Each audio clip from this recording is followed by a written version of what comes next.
नमस्कार, मी doctor Mahesh Kumar Nikam, ENT surgeon, Nashik, Shripad hospital.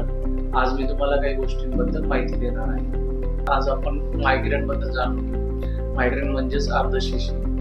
अर्ध्या साईडचं डोकं आपलं दुखत राहतं. ते कधी काही काही पेशंटमध्ये महिन्यातून दुखतं, काही काही पेशंटमध्ये 3-4 दिवसात होतं. तर ते होऊ नये म्हणून आपण काय काळजी घ्यायची ते मी आज सांगत आहे. तर अवेळी चहा कॉफी घेऊ नये किंवा चहा कॉफी पूर्णतः बंद करणे.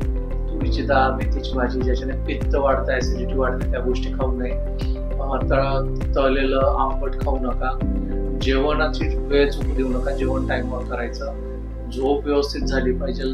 झोप मोड नको, जागरण नको, प्रवास टाळा, उन्हात जाणं टाळा. ह्या गोष्टी केल्यावर त्या दिवशी शक्यतो लोकांचं डोकं दुखत असतं. स्ट्रेस घ्यायचा नाही.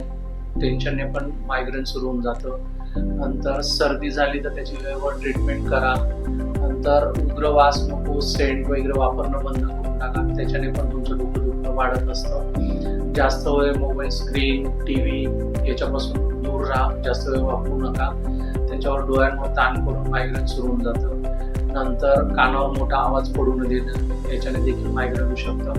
नंतर रेड वाईन, सिगारेट, तंबाखू याचं सेवन करू नका. याच्याने काही लोकांमध्ये मायग्रेन चालू होऊन जातं. तर हे अवॉइड करा. आणि मायग्रेन पुन्हा पुन्हा होऊ नये याच्यासाठी दिवसातनं भरपूर पाणी पीत जा. त्याच्याने मायग्रेन होण्याचे चान्सेस कमी होऊन जातात. एवढ्या सगळ्या गोष्टींचं जर तुम्ही काळजी घेत राहिले रेग्युलरली तर तुम्हाला मायग्रेन पुन्हा पुन्हा व्हायची शक्यता कमी होऊन जाते.